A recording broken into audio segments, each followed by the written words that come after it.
অবশেষে নেড়ে চেড়ে রেডি হয়ে গেল আমার আজকের সবুজ সবজি কিংবা থাই ভেজিটেবল।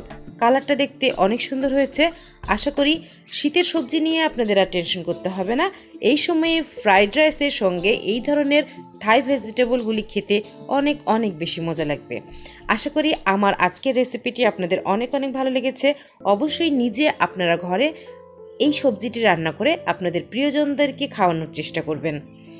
রান্না করে খেয়ে কেমন লাগলো সেটা অবশ্যই আমার পেজে আপনারা জানাবেন এবং আমার গ্রুপ রান্নাবাটিতে ছবি দিতে পারেন এবং এখানেও জানাতে পারেন আপনার মতামত। অবশ্যই আমার পেজটি যারা এখনও ফলো দিয়ে রাখেননি, নতুন নতুন রেসিপি এবং নতুন নতুন আপডেট পেতে অবশ্যই আমার পেজে ফলো দিয়ে রাখবেন রান্নাবাটিতে। দেখা হবে পরের ভিডিওতে।